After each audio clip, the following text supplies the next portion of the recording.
ये निफ्टी का चार्ट है 15 मिनट के टाइम फ्रेम में। मार्केट हर दिन ऊपर और नीचे होती है, पर एक ट्रेडर की सबसे बड़ी गलती पता है क्या होती है? वो हर रिट्रेसमेंट को पुलबैक समझ लेता है। लेकिन एसएमसी के अंदर वैलिड पुलबैक क्या होता है और क्यों सिर्फ वही तुम्हें विनिंग ट्रेड्स दिला सकता है, आज इस वीडियो में आपको क्लियर होगा। तो चलिए शुरू करते हैं। एक पुलबैक मिनिमम 3 कैंडल्स को मिला के बनता है और मैक्सिमम कितनी भी कैंडल हो सकती है। जैसे यहाँ पर देखो, ये हमारी फर्स्ट कैंडल है और नेक्स्ट कैंडल इसके ऊपर क्लोज होती है। अब जब भी आपको एक पुलबैक को आइडेंटिफाई करना हो तो जिस कैंडल ने हाई बनाया हो उस कैंडल का लो स्वीप होना जरूरी है। मतलब प्राइस इस कैंडल के लो के नीचे जाना चाहिए, तब ये हमारा फर्स्ट कंफर्मेशन होगा। और फिर जब प्राइस इस हाई वाली कैंडल के ऊपर क्लोज होती है तब ये कंप्लीट सिनेरियो एक वैलिड पुलबैक होता है हमारे लिए। अगर इस पर आप लाइन भी ड्रॉ करोगे तो आपको कुछ इस तरीके से दिखेगा। अब नेक्स्ट एग्जांपल देखो, यहाँ पर एक ग्रीन कैंडल है, नेक्स्ट कैंडल ने इसके ऊपर हाई बनाया। अब मैं वेट करूंगा इस लो के स्वीप होने का। तो इस नेक्स्ट कैंडल ने इसका लो स्वीप किया, हमारा फर्स्ट क्राइटेरिया फिलफिल हुआ। अब जब प्राइस इस हाई के ऊपर क्लोज करती है तब मेरा ये एक वैलिड पुलबैक होगा। एक और एग्जांपल देखते हैं। ये मेरी फर्स्ट कैंडल है, नेक्स्ट कैंडल इसके ऊपर एक हाई बनाती है। अब मैं क्या देखूंगा, इस कैंडल के लो का स्वीप होना चाहिए, लेकिन अगली कैंडल एक इनसाइड कैंडल बन जाती है। तो अब मैं कौन सी कैंडल के स्वीप होने का वेट करूंगा? जिस कैंडल ने हाई बनाया है, क्योंकि ये एक इनसाइड कैंडल है। हाँ, अगर ये अपना खुद का एक हाई बनाती तब मैं इसके लो का स्वीप देखता, लेकिन ये एक इनसाइड कैंडल है, ये मेरे लिए कोई मायने नहीं रखता। तो अगली कैंडल इसका लो स्वीप करती है और यहाँ पर मेरा फर्स्ट क्राइटेरिया कंप्लीट होता है। अब जब भी प्राइस इस हाई के ऊपर क्लोज करेगी तब मेरा ये एक वैलिड पुलबैक होगा। तो आई होप आपको ये तीनों कंडीशन समझ में आ गई होगी एक वैलिड पुलबैक को आइडेंटिफाई करने की। अगर आपको ओवरऑल शॉर्ट में समझाऊं, आपको हमेशा अप ट्रेंड में जिस कैंडल ने हाई बनाया है उसके लो को देखना है। अगर उसका लो स्वीप होता है और उसके हाई के ऊपर क्लोजिंग होती है तो आपका वो वैलिड पुलबैक होगा। मैं आगे आपको लाइव चार्ट में भी आइडेंटिफाई करना बताऊंगा, लेकिन उससे पहले एक बार डाउन ट्रेंड के पुलबैक के ऊपर बात कर लेते हैं। तो ये हमारी एक रेड कैंडल है, नेक्स्ट कैंडल ने इसके नीचे एक लो बनाया, तो ये कैंडल हो गई हमारी मास्टर कैंडल। अब डाउन ट्रेंड में हमें जिस कैंडल ने लो बनाया है उसके हाई स्वीप होने का वेट करना है। तो नेक्स्ट कैंडल का हाई प्रीवियस कैंडल के हाई से ऊपर है, तो ये हो गया हमारा फर्स्ट क्राइटेरिया कंप्लीट। अब जब प्राइस इस लो के नीचे क्लोजिंग देगा तब ये मेरा वैलिड पुलबैक काउंट होगा सेलिंग कंडीशन का। एक और एग्जांपल देखते हैं। ये हमारी फर्स्ट रेड कैंडल है, नेक्स्ट कैंडल इसके नीचे एक नया लो बनाती है। तो अब हम क्या वेट करेंगे? हमारी मास्टर कैंडल के हाई के स्वीप होने का। लेकिन अगली कैंडल एक इनसाइड कैंडल बन जाती है, मतलब अब तक हमारी मास्टर कैंडल का हाई और लो सेफ है। अब नेक्स्ट कैंडल क्या करती है, वो हमारी मास्टर कैंडल का हाई स्वीप कर देती है और यहाँ पर हमारा फर्स्ट क्राइटेरिया पूरा होता है। अब नेक्स्ट कैंडल ने इस लो के नीचे क्लोजिंग दी, तो ये हमारा बन गया एक वैलिड पुलबैक। आई होप आपको समझ में आ रहा होगा, क्योंकि ये बहुत आसान और बेसिक सी चीज़ है। एक और एग्जांपल देखते हैं। ये हमारी फर्स्ट रेड कैंडल है, नेक्स्ट कैंडल इसके नीचे क्लोज होती है और एक नया लो बनाती है। अब हमारा फर्स्ट क्राइटेरिया क्या था कि जो भी कैंडल लो बनाती है उसका हाई स्वीप होना चाहिए, लेकिन नेक्स्ट कैंडल देखो क्या करती है, वो एक और नया लो बनाती है। तो अब आप बताओ कि मैं किसका हाई स्वीप देखूंगा, इस कैंडल का या इस कैंडल का?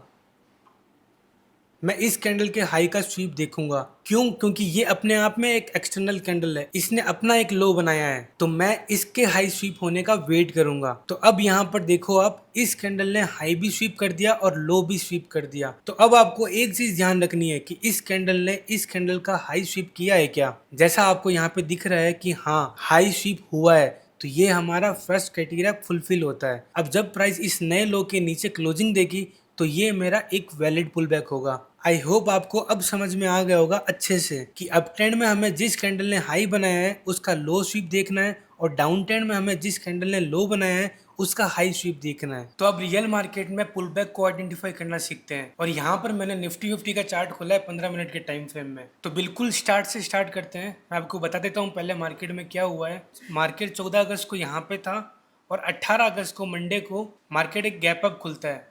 तो अगर मैं गैप अप की एक कैंडल बनाऊं तो वो एक ऐसी कैंडल बनेगी आपकी। तो अब मैं पुलबैक को यहाँ से आइडेंटिफाई करना स्टार्ट करूंगा और मेरे जो रूल है वो सारे सेम रहेंगे कि अप ट्रेंड में मेरे को पुलबैक कैसे आइडेंटिफाई करना है, किसी भी हाई का लो स्वीप देखना है। तो ये मेरी एक फर्स्ट कैंडल है, मैंने इसको मार्क कर लिया। अब मेरे को इसका लो स्वीप देखना है, क्या इसका लो स्वीप हुआ है? अभी तक नहीं हुआ। और नेक्स्ट कैंडल क्या करती है, अपना एक हाई बनाती है, तो मैं उसको मार्क करूंगा। अब क्या इसका लो स्वीप हुआ है? अभी तक नहीं हुआ। आगे मार्केट क्या करती है, एक नया हाई बनाती है, तो मैं अब इसका लो स्वीप देखूंगा, क्या इसका लो स्वीप हुआ है? हाँ, इसका लो स्वीप हुआ है। तो ये मेरा हो गया एक फर्स्ट क्राइटेरिया। अब मैं क्या देखूंगा, जिस कैंडल ने हाई बनाया है उसके हाई के ऊपर मार्केट क्लोज होना चाहिए। और ये जो भी सारा स्ट्रक्चर है वो सारा इंटरनल में आता है। मार्केट कंटिन्यू यहाँ से फॉल करती है और यहाँ पे रुकती है। तो ये मेरा एक फर्स्ट कंफर्मेशन है। अब जब प्राइस इस हाई के ऊपर क्लोज करेगी तब मेरा ये complete scenario valid pull back में काउंट होएगा। तब यहाँ पे जैसे देख सकते हो कि इस कैंडल ने इस हाई को ब्रेक कर दिया, तो ये मेरा एक कंप्लीट सिनेरियो एक वैलिड पुल बैक काउंट होएगा। और उसके बीच में मार्केट कुछ भी करता है वो सारा इंटरनल स्ट्रक्चर में काउंट होएगा आपका। तो मार्केट यहाँ से कंटिन्यू ऊपर गया, उसने एक पुल बैक लिया और फिर एक अपसाइड मूवमेंट किया। अब मेरे पास एक नया हाई आ गया, इस कैंडल ने एक नया हाई बनाया है। तो अगली कैंडल ने क्या इसका लो स्वीप किया है? नहीं किया। अब अगली जो कैंडल है उसने भी अपना एक हाई बनाया है। तो क्या नेक्स्ट कैंडल ने इसका लो स्वीप हुआ है? नहीं हुआ है। ये एक इंटरनल कैंडल है तो मैं इसको मार्क नहीं करूंगा। नेक्स्ट कैंडल वापस हाई बनाती है, अभी तक मेरा लो सेफ है तो ये मेरे लिए कंटिन्यू मूव है। अब ऐसे आगे बढ़ते हैं तो इस कैंडल ने भी एक अपना हाई बनाया है। तो क्या अभी तक इसका लो स्वीप हुआ है? नहीं हुआ अभी तक। हम आगे बढ़ेंगे, इसने भी अपना एक हाई बनाया है। क्या अभी तक इसका लो स्वीप हुआ है? नहीं हुआ। ये एक इंटरनल कैंडल है तो हम इसको मार्क नहीं करेंगे। इस कैंडल ने हाई बनाया है, क्या अभी तक इसका लो स्वीप हुआ है? यहाँ मत देखो, सिर्फ यहाँ पर देखो, नहीं हुआ अभी तक। अब आगे एक और एक्शनल कैंडल बनती है जिसको मैं मार्क करता हूँ। अब ये एक अपने आप में एक एक्शनल कैंडल है क्योंकि इसने अपना एक हाई बनाया है। अब मेरे को इसका लो स्वीप देखना है। तो क्या मार्केट इसका लो स्वीप करती है? कि हाँ, आपको दिख रहा होगा इस कैंडल ने इसका लो स्वीप कर दिया। तो ये मेरा हो गया एक फर्स्ट कन्फर्मेशन। मैं इसको यहाँ पे मार्क कर लूँगा। ये मेरा एक फर्स्ट कन्फर्मेशन है। जब प्राइस इस वाले हाई के ऊपर क्लोज होएगा तब वो मेरा एक वैलिड पुल बैक होएगा। जैसा आपको यहाँ पे दिख रहा है कि इस कैंडल ने इस हाई के ऊपर क्लोजिंग दे दी है। अगर मैं इसको जूम करूँ तो आपको क्लियरली दिखेगा कि हाँ, इस कैंडल ने क्लोजिंग दी है। तो ये मेरा कंप्लीट सिनेरियो एक वैलिड पुल बैक में काउंट हो जाएगा। अगर मैं इसको ड्रॉ करके बताऊं तो आपको कुछ इस तरीके से दिखेगा। मार्केट कंटिन्यू यहाँ से ऊपर जाती है, एक पुल बैक लेती है और एक अपसाइड का मोमेंटम लेती है। तो ये कंप्लीट सिनेरियो मेरे लिए एक वैलिड पुल बैक है। अब आगे बढ़ते हैं, क्या होता है देखते हैं मार्केट में। अब ये मेरी एक एक्सटर्नल कैंडल है। अगर मैं आपको जूम करके बताऊं, ये मेरी एक्सटर्नल कैंडल है क्योंकि इसने एक अपना हाई बनाया है। अब मेरे को क्या देखना है, इसके लो का स्वीप देखना है। क्या इसका लो स्वीप हुआ है? यहाँ पे इसने लो स्वीप किया है। मैं इसको मार करके बताता हूँ। तो यहाँ पर मेरा फर्स्ट कंफर्मेशन कंप्लीट होता है। अब जब प्राइस इस वाले हाई के ऊपर क्लोजिंग देगा तब मेरा एक वैलिड पुल बैक होगा। लेकिन देखो अब मार्केट क्या करता है, कंटिन्यू नीचे जाता है, इसके लो को भी स्वीप करता है। इन दो कैंडल्स में अभी तक हमारा हाई सेफ है तो ये हमारा अभी तक वैलिड पुल बैक काउंट नहीं हुआ है। वैलिड पुल बैक कब काउंट होएगा? जब प्राइस इसके हाई के ऊपर यहाँ पे क्लोजिंग देगी। तब देखो नेक्स्ट कैंडल क्या करती है। नेक्स्ट कैंडल अपना एक हाई बनाती है तो मैं इसको मार्क कर लूँगा। तो नेक्स्ट कैंडल इसका लो स्वीप करती है और अगली कैंडल भी उसका लो स्वीप करती है। तो ये मेरा फर्स्ट क्राइटेरिया हो गया। अभी तक इन सिनेरियो में मेरा एक वैलिड पुल बैक काउंट नहीं हुआ है। अभी तक मार्केट यहाँ से सीधा कंटिन्यू अप की तरफ मूव कर रहा है। अब जब प्राइस इस हाई के ऊपर क्लोजिंग देगी तब मेरा एक वैलिड पुल बैक होगा। जैसे मान लो यहाँ पे एक कल ग्रीन क्लोजिंग हो जाती है तब मेरा एक वैलिड पुल बैक होगा। अगर मैं उसको फिर ड्रॉ करूँगा तो वो कुछ ऐसा दिखेगा। तो आई होप आपको समझ में आ गया होगा। अगर मैं आपको शुरुआत से बताऊं तो मार्केट कंटिन्यू ऊपर गया, फिर उसने एक पुल बैक दिया, फिर उसने इस हाई के ऊपर क्लोजिंग दी। तो यहाँ से लेके यहाँ तक मेरा एक इम्पल्सिव मूव काउंट होएगा। फिर प्राइस क्या करता है, छोटा सा पुल बैक देता है और इसके ऊपर क्लोजिंग देता है, फिर वापस एक पुल बैक देता है और मार्केट बंद हो जाता है। अब अगर कल मार्केट इसके ऊपर क्लोजिंग देता है तब ये मेरा एक वैलिड पुल बैक काउंट होएगा। आई होप आपको अब समझ में आ गया होगा। एक और चार्ट एग्जांपल से समझते हैं ताकि आपको और क्लियरिटी मिले। तो यहाँ पर मैंने गोल्ड का चार्ट खोला है 1 डे की टाइम फ्रेम में। जैसा कि आप यहाँ पे देख सकते हो कि प्राइस ने यहाँ पे इस स्ट्रक्चर को ब्रेक किया है।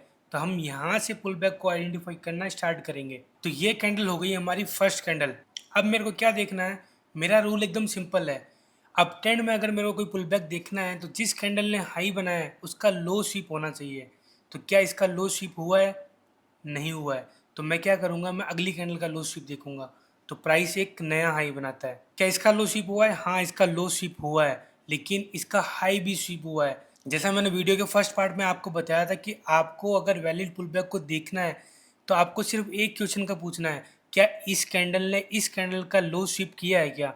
जैसा कि आप यहाँ पे देख सकते हो क्लियरली कि यहाँ पे लो स्वीप हुआ है। तो ये मेरा एक फर्स्ट कंफर्मेशन काउंट होएगा। अब मेरे को क्लोजिंग देखनी है, इसके हाई के ऊपर क्लोजिंग होनी चाहिए, तब मेरा एक वैलिड पुल बैक होगा। क्यों? क्योंकि प्राइस ने एक नया हाई बनाया है। तो अगर मैं इसको ड्रॉ करके भी बताऊं तो आपको ये कुछ इस तरीके से दिखेगा।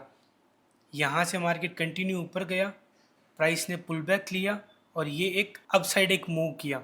तो ये कंप्लीट सिनेरियो मेरा एक वैलिड पुल बैक में काउंट होएगा। अब आगे बढ़ते हैं। जैसा आपको दिख रहा है कि यहाँ पे एक मेरा फर्स्ट हाई है, क्या अभी तक इसका लो स्वीप हुआ है? नहीं हुआ। तो मैं आगे बढ़ूंगा, एक नया हाई देखूंगा। ये रहा मेरा फर्स्ट हाई।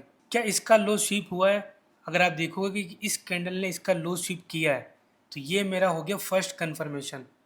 तो मैं इस कैंडल को मार्क कर लूँगा एज ए मेरा फर्स्ट कन्फर्मेशन। और अब जब प्राइस इस वाले हाई के ऊपर क्लोजिंग देगा, तब मेरा एक वैलिड पुल बैक होएगा। अब देखो प्राइस ने कुछ हरकत की है, यहाँ पे क्लोजिंग नहीं हुई है, यहाँ पे विक बना दी। तो जब भी आपको मार्केट में लो स्वीप के बाद में एक विक वाली कैंडल दिखे, तो आपको इस वाले हाई का क्लोजिंग नहीं देखनी है, आपको जिस कैंडल ने विक बनाया है उसकी क्लोजिंग, उसके ऊपर क्लोजिंग देखनी है। तो मेरा ये हाई काउंट होएगा। अब जब प्राइस इस वाले हाई के ऊपर क्लोजिंग देगा, तब मेरा एक वैलिड पुल बैक होगा। अगर मैं इसको ड्रॉ करके बताऊं तो प्राइस ने क्या किया, कंटिन्यू एक ऊपर की तरफ मूव किया, डाउन आया और एक अपसाइड मूवमेंट किया। तो यहाँ पर देखो प्राइस ने इस हाई के ऊपर क्लोजिंग दे दी, तो ये मेरा काउंट होगा as a valid pull back, और ये आपको कुछ इस तरीके से दिखेगा। अब आगे बढ़ते हैं, देखते हैं क्या होता है। अब मेरे पास एक नया हाई है, मैं इस कैंडल को मार्क करूंगा। क्या प्राइस ने इस कैंडल का लो स्वीप किया है? अभी तक नहीं किया। हमारे पास एक नया हाई है, तो मैं उसका हाई देखूंगा। तो ये कैंडल अपने आप में एक एक्सटर्नल कैंडल है। तो प्राइस ने क्या इसका लो स्वीप किया है? आप यहाँ पे देखोगे कि लो स्वीप हुआ है, इस कैंडल ने लो स्वीप किया है। तो ये मेरा फर्स्ट कंफर्मेशन काउंट होएगा। अब जब प्राइस इस हाई के ऊपर क्लोजिंग देगा, तब मेरा एक वैलिड पुल बैक काउंट होएगा। तब देखो प्राइस क्या करता है, प्राइस कंटिन्यू कंसोलिडेट करता है और यहाँ पे एक एक्सटर्नल कैंडल बनती है। अब यहाँ पे देखो कि प्राइस ने क्लोजिंग नहीं किया, सिर्फ विक बनाई है। मेरा यहाँ पे इस कैंडल का लो स्वीप हो चुका है, तो अब मेरी क्लोजिंग किसके हाई के ऊपर होनी चाहिए? इस वाली कैंडल के ऊपर। क्यों? क्योंकि यहाँ पे एक नया हाई मिला है मेरे को। क्या क्लोजिंग हुई है नेक्स्ट कैंडल में? नहीं। तो मैं इसके ऊपर अब देखूंगा मार्केट क्लोज। क्या अभी तक हुआ है मार्केट क्लोज ऊपर? नहीं हुआ। अब यहाँ पे मार्केट नई वीक बना देता है, तो मैं इसके ऊपर अब क्लोजिंग देखूंगा। तो अभी तक यहाँ पर आपको दिखेगा कि मार्केट ने कोई पुल बैक लिया होगा, लेकिन अगर मैं आपको बताऊं कि मार्केट यहाँ से लेके यहाँ तक कंटिन्यू एक अपसाइड मूव किया है, ये कंटिन्यू मेरा एक इम्पल्सिव मूव में काउंट होएगा। अब प्राइस कंटिन्यू यहाँ से फॉल करता है और इस वाले पुल बैक पे आता है, तो ये पुल बैक हमारा एज ए सपोर्ट की तरह भी काम करता है। अब ये कंप्लीट सिनेरियो मेरे लिए वैलिड पुल बैक कब काउंट होएगा? जब प्राइस इस वाले हाई के ऊपर क्लोजिंग देगा। तो यहाँ पर प्राइस फाइनली क्लोजिंग दे देता है। तो अब ये अगर मैं ड्रॉ करके बताऊँ तो मार्केट आपको कुछ इस तरीके से दिखेगा। मार्केट ऊपर गया, नीचे आया और उसने एक नया हाई बनाया। अब हम आगे बढ़ते हैं और हमें क्या चाहिए, एक फर्स्ट हाई चाहिए। ये हमारी एक्सटर्नल कैंडल है। क्या इसका लो स्वीप हुआ है? अभी तक नहीं हुआ। तो मैं आगे बढ़ूंगा। ये मेरी एक एक्सटर्नल कैंडल है। क्या इसका लो स्वीप हुआ है? नहीं हुआ। अब ये कैंडल इस कैंडल के अंदर है, तो मैं इसको मार्क नहीं करूंगा, ये एक इनसाइड कैंडल है। तो नेक्स्ट कैंडल हमारी कौन सी बनती है जिसने हाई बनाया है? ये वाली। तब मैं इसका हाई देखूंगा। क्या अगली कैंडल ने इसका लो स्वीप किया है? नहीं हुआ। अभी तक लो स्वीप हमारा नहीं हुआ है। प्राइस ने फिर एक एक्सटर्नल कैंडल बना दी और एक नया हाई बनाया, तो मैं इसको मार्क करूंगा। क्या मेरा लो स्वीप हुआ है? अभी तक नहीं हुआ। अब आगे देखो प्राइस क्या करता है, प्राइस एक नया हाई बना देता है वापस, तो ये मेरी अब एक्सटर्नल कैंडल काउंट होएगी। तो अब मेरे को इसका लो स्वीप देखना है। तो जैसा कि आप यहाँ पे देख सकते हो कि इस कैंडल ने इसका लो स्वीप कर दिया, तो ये मेरा एक फर्स्ट क्राइटेरिया कंप्लीट होता है यहाँ पे। अब जब प्राइस इस वाले हाई के ऊपर क्लोजिंग देती है, तब मेरा ये कंप्लीट सिनेरियो एक वैलिड पुल बैक काउंट होएगा। तो यहाँ पे प्राइस ने क्या किया, क्लोजिंग दे दी। अगर मैं इसको ड्रॉ करके बताऊँ आपको तो ये कुछ इस तरीके से दिखेगा। प्राइस कंटिन्यू यहाँ से ऊपर गया, उसने एक पुल बैक लिया और ऊपर जाके क्लोजिंग कर दी। तो आई होप आपको अब समझ में आ गया होगा। अगर मैं शुरुआत से बताऊँ मार्केट कैसे मूव किया, मार्केट पहले ऊपर गया, फिर नीचे आया, फिर ऊपर गया, फिर नीचे आया, एक पुल बैक। अब फिर वापस प्राइस ऊपर गया और अपने लास्ट पुल बैक के पास आता है और यहाँ से कंटिन्यू अपने हाई को ब्रेक करते हुए एक इम्पल्सिव मूव क्रिएट करता है और एक पुल बैक देता है और वापस ब्रेकआउट देता है। तो अगर आपको रियल मार्केट में पुल बैक को आइडेंटिफाई करना हो तो आप ऐसे ही करेंगे, कैंडल बाई कैंडल। आगे आने वाले वीडियो में हम इंटरनल और एक्सटर्नल पुल बैक को भी सीखेंगे और नेक्स्ट वीडियो हमारा इंड्यूसमेंट के ऊपर होने वाला है। तो ये पुल बैक का वीडियो आपके लिए बहुत ज़्यादा ज़रूरी है देखना। अगर ये आपको समझ में आ गया तो इंड्यूसमेंट भी आपको अच्छे से समझ में आ जाएगा। तो आई होप आपको वीडियो पसंद आया होगा। अगर आपको वीडियो पसंद आया तो वीडियो को लाइक करें, चैनल को सब्सक्राइब करें। मैं आपको मिलता हूँ नेक्स्ट वीडियो में। Thanks for watching.